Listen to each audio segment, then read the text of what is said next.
Get him?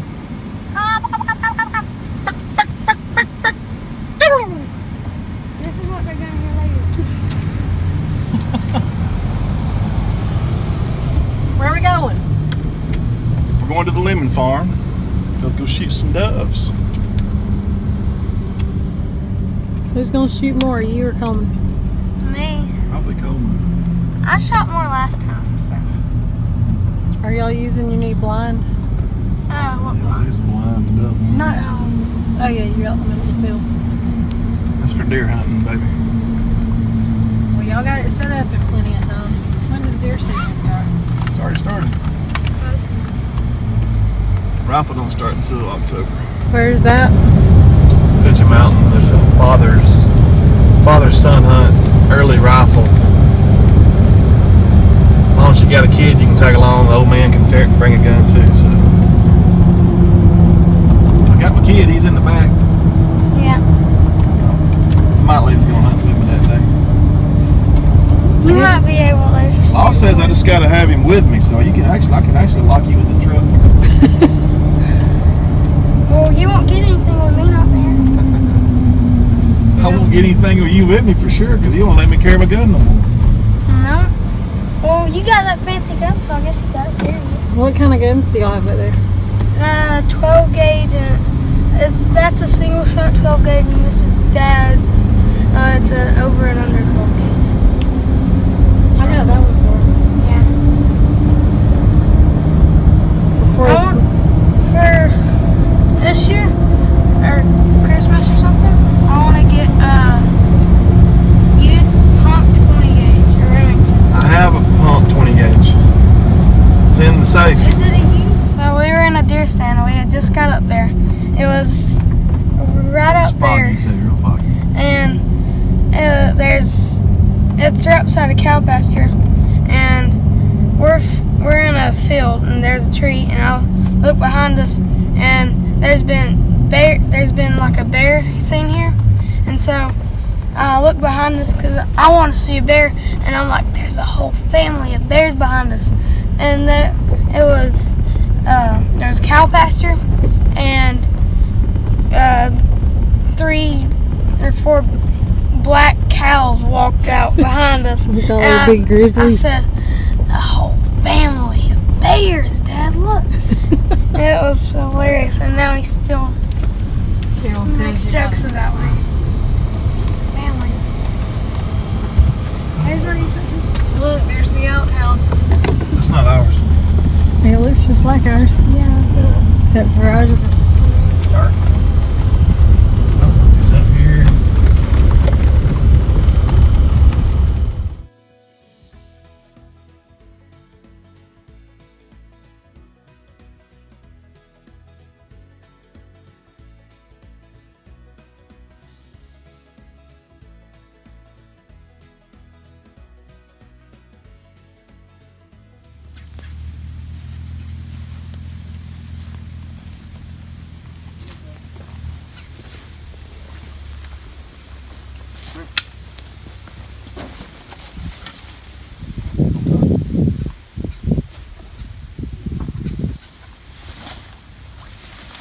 I'm just gonna leave it like this.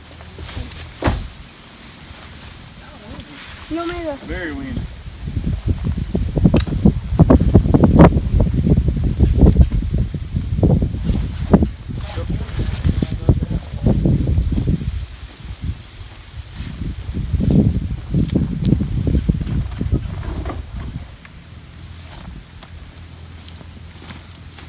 All I can remember right now is that turkey leg on my birthday. That's probably the worst part. That's always wrong, and I wanted to blow up a watermelon with it. What are you down here, man? What do you want?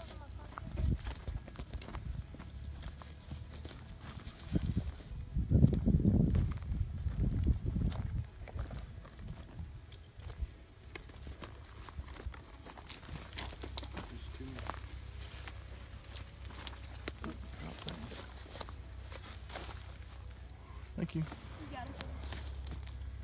Way over in the corn though. Ah. You find him yet?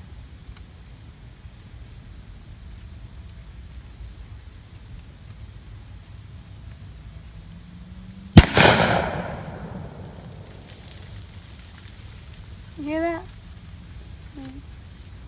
What is that? That's the little BBs in the shell that peppered all this.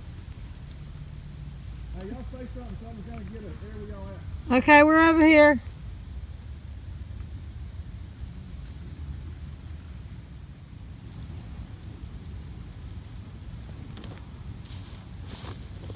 Last time we were hunting.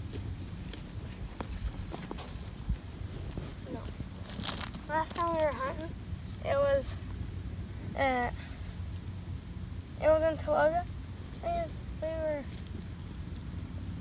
hunting we were hunting on two opposite corners of the field, and Rain and them yelled over, which is oh, you found him? And they said over, and it was a goose. And so I had my gun on his head, and then I almost pulled the trigger. For a goose. Yeah, I was like, this is gonna be cool. I was like, that's not what we're hunting for. No geese. What'd you find? The birthday shot. I know, silly. Children of the corn! Let me see. Mom, you might have to send One part you eat is that right there. That dove breast. Well, that was a lot of work. For that a lot of one. work for one bird down below us. So we're okay at shooting low, but you can't shoot low this way. Yeah. Only that way, okay? So this way's got to be up in the air. Finger always off the trigger until you're ready to what? Yep. Right. Always treat a gun if it's what? Right. Yep. Yeah. I'll wait for him to fly, then shoot him. Gun up, gun up, gun up.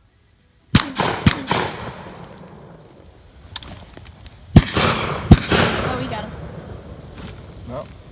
Wait, No. wait for him to That's it. I'm tired holding this gun and standing up.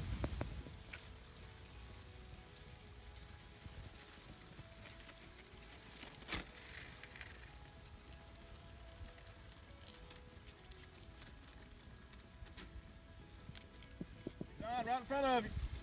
On the line. You hit the big flies, you shoot that one right there now.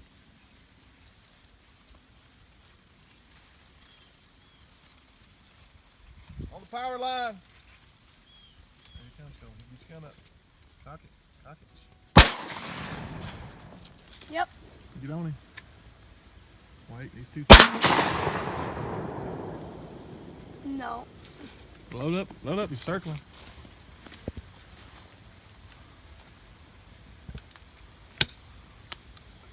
Here comes another one.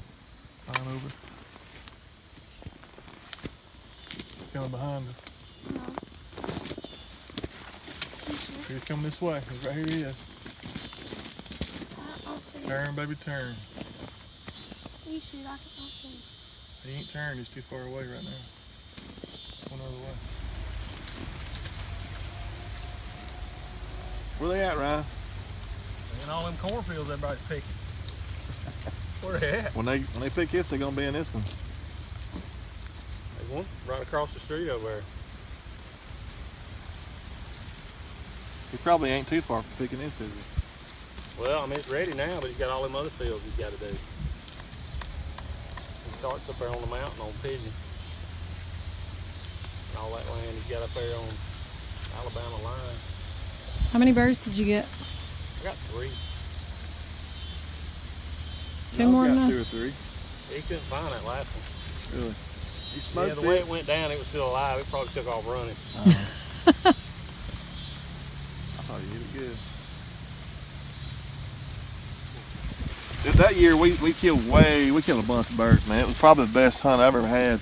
And the power company came out there twice that day because we shot the line twice. They said, if you shoot it again, you're gonna have to pay for it. I don't even know if this one's live. I wonder why it runs the way it does. There was a building over there Oh, okay. in the woods.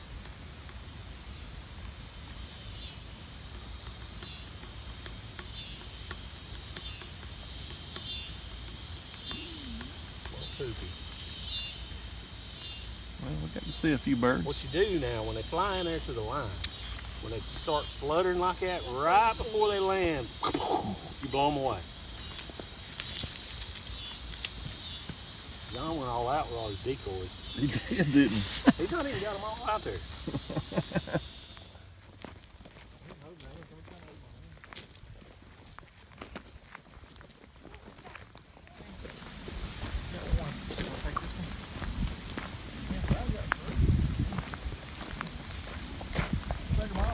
That's some good looking decoys.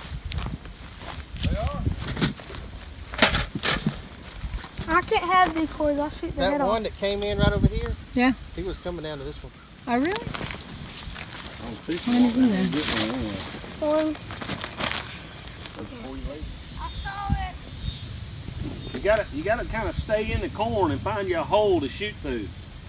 I had my barrel through and then I was about to shoot. It was so close too. I think they know. They can hear that hesitation. It's like when Why don't you think hesitate? you know somebody's watching.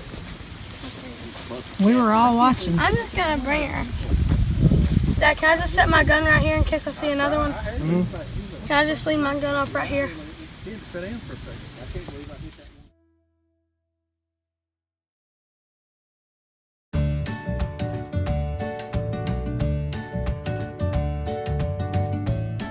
Hey guys, welcome to Dirt Road Believer. We are in the car today. The family's going south for the day, and so we're just waiting to get there. You saw that waiting that took place in the dove field, and this whole month on Dirt Road Believer, we have been focusing on worship. So today we're talking about worshiping in the waiting, and I really enjoyed our time on the dove field. The waiting was probably the most fun part because that's where, you know, all the stories took place and the little lessons on gun safety. And I just think back to my childhood, and some of the best memories I have and lessons I learned were not in the middle of the action, but they were in the waiting, on the car ride, or waiting on something to happen, or waiting for that appointment.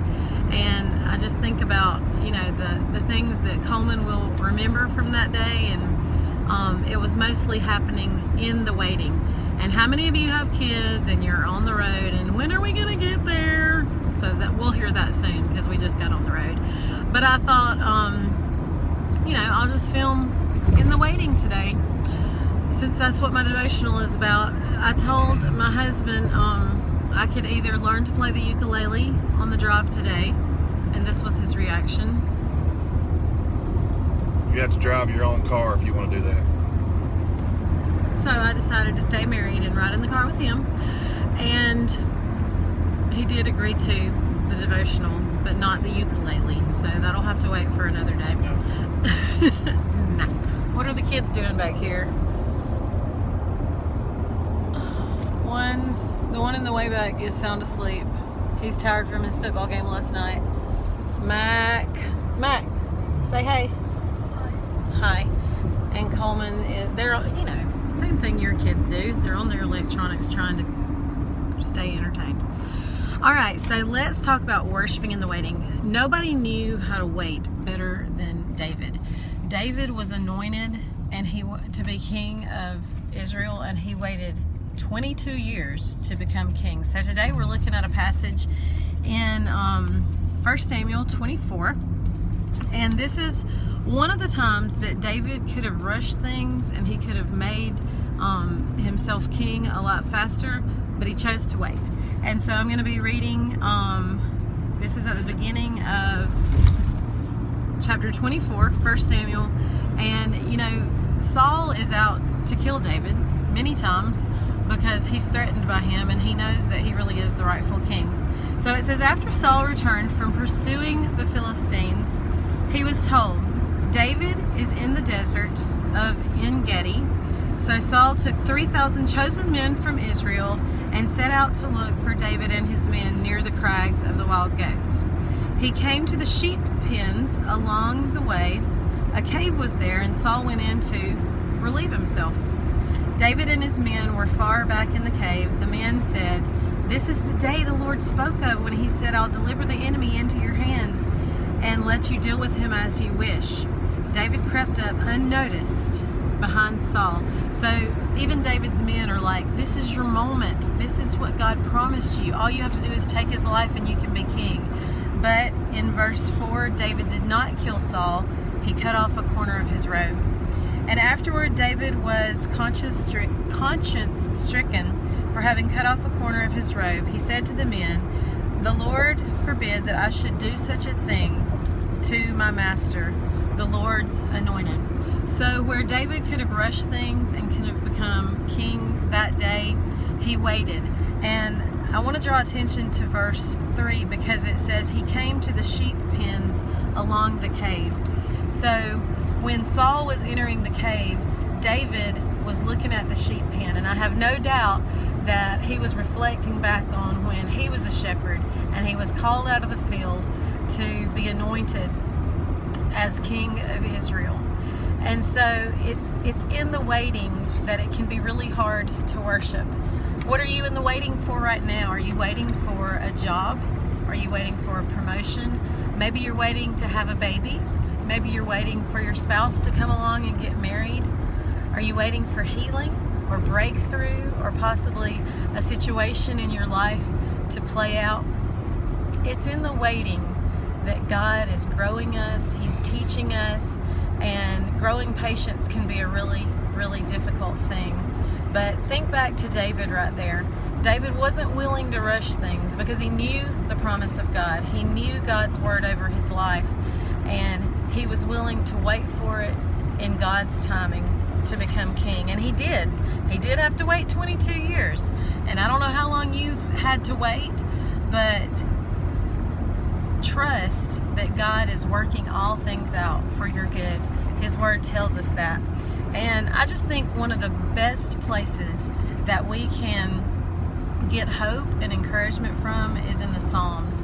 When I've been in the waiting before for things, I turn here and I just gain so much strength and encouragement. So I'm going to leave you with a few Psalms today. The last one is from David himself. And I hope these encourage you, and I hope you will meditate on them throughout the week. And sorry for the bumpiness here. I've been doing this devotion one-handed. All right, we're going to start in Psalm 27, and this is verse 13 and 14. It says, "I am still confident of this.